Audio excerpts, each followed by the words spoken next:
Hello and welcome to Health Professional Radio. I'm your host, Neal Howard. Thank you so much for joining us today. Our guest in studio today is Dr. Josie Tenore. She's been practicing medicine for over 30 years, graduated from the University of Toronto School of Medicine, and received her Master's of Science degree from Harvard University School of Public Health. She's practiced full-service academic family medicine for about 22 and a half years now, including obstetrics, pediatrics, dermatology, multiple procedures, and adult medicine. And she's here with us today as the owner of Fresh Skin, and also to talk with us about some of the challenges that she has faced in her career as far as life extension medicine is concerned. How are you doing today? I'm very thank you so much. Thank you. Life extension medicine. You prefer to use that term as opposed to anti-aging medicine. The most common term that we hear at retail today is anti-aging. You say that starting anything with anti throws up a negative connotation immediately. I remember you saying that in another segment. Right now, your practice located in Highland Park, Illinois, Fresh Skin, focuses on life extension medicine. Is this something that is much more mainstream now as opposed to when you started it, or has it pretty much maintained an even keel as far as popularity? Well, when I first started my practice, I was really more focused mainly on cosmetic dermatology. So I left the academic world about 10 years ago. And so I founded Fresh Skin, and like anything in life, the market drives what you do with your business, because as I was doing, people would come in and their skin will look terrible, and I'd be, are you going through, if it was a female patient, are you going through menopause because your skin just looks like there's no estrogen in it? And so then we started talking hormones, and so the next thing you know, I'm adding hormone therapy. Or I'd have a young teenager coming in and their acne was just, they failed every dermatologist's recommendations on the planet. And I'm like, well, did they ever put you on Nicomide, which is a multivitamin that's specifically used for acne? And have they looked at your diet and systematically altered it to see whether there's certain foods that are affecting your skin? And no, nobody's ever done that. So the next thing you know, I'm adding, food sensitivity testing and that sort of thing. And then people come in and, I'm doing Botox because they have a facial twitch. And I'm like, well, and then they tell me this whole long story about how they're taking all these supplements. And I'm like, my God, that sounds like a garage full of supplements. How do you know, have you ever considered maybe having testing done to see what you actually need before you go to and see where the supplements you might be just buying powder. And so the next thing you know, I'm adding micronutrient testing. So it sort of has evolved and morphed predominantly because the population is demanding better health, and they're not really all that happy with the philosophy of going to the doctor with a complaint and the doctor throws a drug at them, which gives them a side effect, and they go back and they're like, okay, so you got heartburn, okay, take this anti-heartburn medicine, and then they get worse heartburn, and they're like, well, maybe you need a second anti-heartburn medicine, and then they're given this, and so on and so forth. In fact, the person who does my social media said he and this is a quote from him, I don't go to the doctor because, I know they're just going to give me a drug, and I'm just going to get side effects from it, so why bother? Now, you said you left the academic community about 10 years ago, but it seems as though a lot of your practice is focused on educating the patient so that they know what they need and know what to expect from their treatments, as opposed to, a more focused approach as opposed to that shotgun approach to aesthetics. Well, that's true. You could take the academician out of the university, but you cannot take the academician out, you can't take that out of the human being. I am in my core being an educator, and one of my patients in the testimonials that we have on my website, she says, she said, I finally had to tell the doctor I'm willing to do these treatments, because she kept, saying that she kept educating me and didn't, it gave me so many choices that, I was willing to do it, and she really wasn't forcing me. So, I do believe in education first, because otherwise it's the same old, It's, the doctor just told me this stuff. Why are you taking it? I don't know. Do you feel better? Well, I don't know, because I didn't take it, because I was afraid to take it. I didn't understand how to do this. So to me, if I can educate, I'm more likely to be able to offer patients solutions to some tricky problems. And if they understand why I'm doing what I'm doing, they're more likely to trust me. And then we get to the goal, which is to either make them feel better or make them look better. Now, you mentioned asking your patients, have you ever considered testing? Looking at some of your information, I came across the term healthy weight DNA. Let's talk about healthy weight DNA testing. What is it for, and how is it done? We use this particular test, well, in a number of ways. Often, some people are just, they're curious to find out, well, what sort of diet should I eat?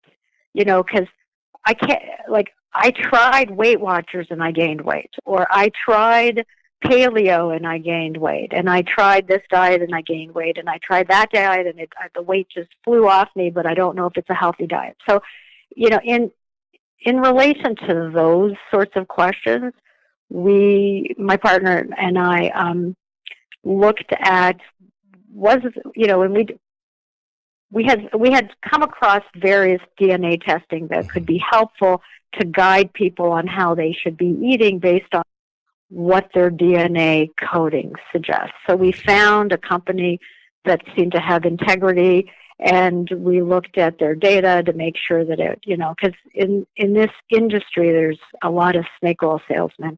Okay. We wanted to make sure that we're not just, we're using reliable and reproducible testing. And so basically, results-based testing. Yeah, it has to be, exactly. So what the healthy weight DNA does is it takes a sample of DNA, and saliva is a readily available, easy to obtain sample. And a cheek swab would probably do the trick, but they need a little bit more DNA than what you can get out of a cheek swab. So we have patients come to the office, and we have them sit there for half an hour to make sure that they don't eat or drink something beforehand that might interfere with the test.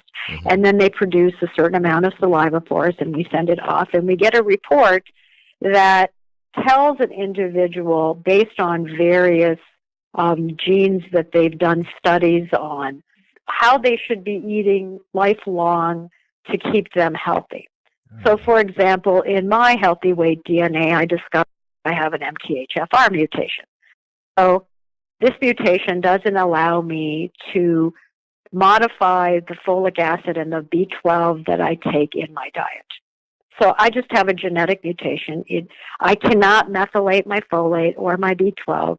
So I need to take a supplement that has already converted folate and B12 into a usable form. Because otherwise I'm just going to become B12 and folate deficient. And you're going to take the wrong supplements. And I'm going to take the wrong supplement. And a lot of people do. They're like, well, I'm taking this vitamin B12, doctor. Is it the right one? And I read it, and I'm like, well, no, this is cyanocobalamin. It's no different than eating eggs for you. So you really need methylcobalamin, which is a little bit more expensive. And, we ended up carrying supplements that we vetted because there's so much variation in the marketplace in terms of standardization. So this is just one example of a modification that I can't possibly make in my own nutrition. So I need to make a modification by taking a supplement. But, so people end up discovering that, they really need carbs in their diet. And they, the most common diet these days is a low-carb diet, South Beach, Atkins. Tons of people get tremendous success with low-carb diets. So, it explains to some of my patients, well, this is why your low-carb diet never works for you, because genetically your body is screaming for carbs, and when you don't give it to them, you end up overeating, and you're really not achieving the goal that you're trying to achieve, which is to have a leaner frame. So, and it tells people if they have a sweet tooth, and it tells you if you have this inhibition gene. And so what that is people who have this gene, if they're in the correct if they have the correct stimuli, whether it's an appropriate smell or whether it's a particular taste or whether it's lighting, it doesn't matter. The stimuli can be specific to the individual. They're more likely to eat more than they need. Okay. And so if they know they have a disinhibition gene, they can then use that material to say, God, every time I'm in that kind of restaurant with this kind of lighting, I always overeat. Okay, So I'm aware of that now. So when I'm in that restaurant, I'm going to drink water in between each mouthful or whatever. We help them come up with adaptations for them to deal with some triggers. What their DNA is. Yeah, they're triggers. So it's an extremely useful report, and we use it a lot at the end of a weight loss program when people have lost, whether it's 10 pounds or 100 pounds, and they're willing to do this. We perform this test on them and then say, look, here, this is how you're going to keep your weight off, because we've all seen this as physicians. People have no trouble losing weight. That's not the problem. The problem is keeping it off. Yeah. So then I tend to use this at the end of their weight loss program and say, here, now your DNA says you need to be on a Mediterranean diet. So for you, this is the diet that's going to keep you lean. And somebody else, it's, nope, you really need you need more carbs. So you need to eat this type of diet. Or no, you tend to have issues with lipids, so you really need to be on this much fat. So we have to watch your fat. So it's just a really helpful test helping people keep lean. So basically, not only are you providing life extension medicine, you're actually, in many cases, reversing what was giving them the problems in the first place, taking the wrong supplements, too many or too much of the right supplement, or maybe not even needing any supplement at all. Now, where can our listeners get more information about you and your practice?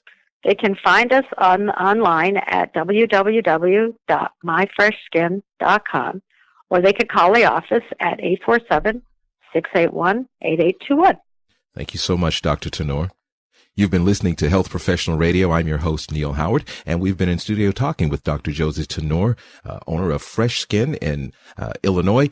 Her practice focuses on not anti-aging medicine, but on life extension medicine. And she's been here talking with us today about some of the practices that she's faced in trying to educate people in aesthetics, in weight loss, and in nutrition, among other things. It's been great having you here with us today, Doctor. I appreciate your time. Thank you so much. Thank you. Transcripts and audio of this program are available at healthprofessionalradio.com.au and also at hpr.fm, and you can subscribe to our podcast on iTunes.